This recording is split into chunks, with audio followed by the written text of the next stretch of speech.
Welcome back to AM Northwest. Here to share a delicious recipe using bountiful spring asparagus, we welcome back co-host of the podcast, Food Friends, Home Cooking Made Easy, Sonya Sanford. Good to have you back again, Sonya. So nice to see you, Helen. So tell me about the podcast. You do it with your best friend. It's my best friend. We started out as personal chefs in Hollywood, cooking for directors and actors. Wow. And we've stayed friends ever since. That was over 15 years ago. And now we're helping each other and our listeners get inspired in the kitchen with easy home recipes. Oh, fantastic. Okay, one quick, though, celebrity story, someone you really loved. Well, I like to share that Carrie cooked for Barbara Streisand, and because you just mentioned her on the show, I feel like I kind of vicariously cooked for her through Carrie. And she's a legend. There's no one bigger than Babs. Absolutely. So. All right. So yeah, asparagus season, equally a legend, especially in the Northwest. You know, I get my asparagus from the farmer's market, from the PSU market, but you can get it at any farmer's market in Portland right now. And you know, what you're looking for with asparagus is tight leaves, so you don't want any of these leaves to be open or the top to be open. That means it's old. Okay. So the tighter the top, the better. Is there something about thicker versus thin? Absolutely not. It has to do with the age of the asparagus, how long it's been around as a plant. Okay. It just depends on your personal preference. For a tart, I don't like to go too big, and I don't like to go too thin, and I'll show you why in a second. Okay. But there's just a couple things. So when you bring your asparagus home, I like to keep it in water in a jar with a bag over it, put it in the fridge. It's like flowers. You want to keep it in water. It keeps it, yes. Okay. Okay. And then when you're preparing it, like a plastic bag? A plastic bag or a silicone bag or something that covers the top. Store it in the fridge. You do want to try to use it quickly. So then when you bring it home, what you do is you snap it. I mean, when you're ready to use it, you snap it, and it naturally gives where this is the woody part. Like, do you see how this won't snap? Yeah, that won't do that. That's not fun to eat, especially in a tart. Yeah. And then you can trim off the ends. Here, why don't you snap a couple, and you'll see that they're around the same length. Yeah. Yeah. And then you can use one as a guide. Yeah, and also we're snapping it because we're going to want to have these stems fit in the center of this tart. Okay. So this is a super simple dish, and I love it for a Mother's Day brunch or for a spring gathering. I can grab those from you so you don't have to hang on to them. Okay. I'm just using regular puff pastry. That's it, one sheet. One sheet. I love an all butter puff pastry. I think that I'm all about the butter. Right? Yeah. It just tastes better. But you can use any puff pastry you like. If you're a vegan, you can get margarine. Okay. And then I'm going to score the outside, and then I'm going to have you help me with something. Sure. So basically, I'm creating a picture frame because I want lovely puffed outer edges, and then I want the inside to have all that cheese and asparagus and make a beautiful tart. So that's all you have to do to achieve that. I'm going to give you a fork, and then I'm going to have you poke little holes about 1 inch apart all the way across. This is also going to ensure that we get that nice puff around the outside, and that the inside doesn't puff up too much. It will still puff up. Sure. Okay. So just evenly dot it all around. Oh, I wasn't evenly dotting. Oh, I mean, it doesn't have to be perfect. Okay. It really doesn't. It's kind of fun, right? Yeah. Kind of like an arts and crafts project. Then this step is optional. I love the flavor of a Dijon or a whole grain. Do you like mustard? Yeah, yeah. So I'm using 2 tablespoons of a whole grain Dijon, which I just love for its nuttiness, its acidity. And then I'm gonna have you spread it out inside the frame. So keep those edges clear. Stay inside the frame. Stay inside the frame.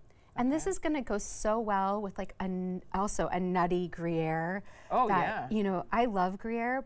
If you don't like Gruyere or Swiss. Is there somebody that doesn't like Gruyere? I don't know. I don't think so. What's not to like? It's not too funky. No. It's not too smelly. It's very melty. And I'll just help you out here. Just get it a little more evenly at the edges. But it doesn't, you know, it's wet. It doesn't have to be too perfect. But just to get the, you could use a spoon for this or anything else. Okay. And then you're going to top it with that cheese. I'm going to have you do it. All right. And this is a mix of Swiss and Gruyere. You could use just Gruyere. You could use just Swiss. You could use an aged Gouda. You could use some sharp cheddar. But I think with asparagus and with the mustard and the buttery pastry, the Gruyere and Swiss combo is perfect. Oh, You can dump the whole thing on. Oh, You're gonna, don't be shy about the cheese. You want a lot of cheese, and you keep Try to keep it in the frame. Yeah, and it doesn't even have to be too perfect. Okay. Gorgeous. That was perfect. Okay. And now we're gonna arrange our asparagus like little soldiers, all straight up and down in the center. Little soldiers. Right? Have them straight up and proud. And there they go. And again, you don't have to be too perfect. It's all gonna work out. Okay. And then you can kind of squish them in because they're going to shrink up a fair amount. And also, this is why a medium size for this tart is so great, because you don't want giant watery asparagus. Right. Okay. now we're just gonna add a little pepper, and you wanna sprinkle on a tiny bit of salt. Will do. I'm gonna do one last finishing touch, which is to brush the edges of the dough with just one beaten egg with some water and egg wash. Do you wanna do this? It's kind of fun to paint. Sure. I'll tell you a quick little story if you don't mind. So please. Years ago in my 20s, my friend was she was a chef. She wanted to get me interested in cooking. I was like, I don't know if I can do this. So she gave me a recipe. It was like kind of this pasta dish with asparagus on. Oh, sorry about that. No, it's okay. Asparagus on the top. I didn't know what I was doing. And garlic was involved. Anyway, so the recipe instructions, as my friend would say, if you can read, you can cook. Well, I'm telling you, no, that's not true. The recipe said, cut the tips off of the asparagus. Oh, no. So I did that, and I threw away the tips. Oh, no. And the top of the dish had just the stalks. And you know what? I also learned what a clove is. I thought garlic? Yeah, I thought a clove was a whole head of garlic. See?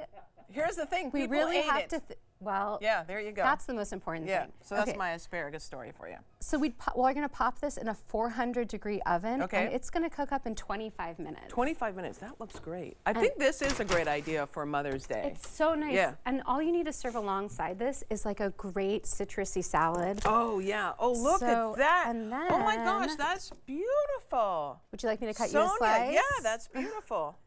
Yeah. Look how that's a work of art. It's really pretty, and see how easy it was? Anyone can do this. I really believe that. Yeah.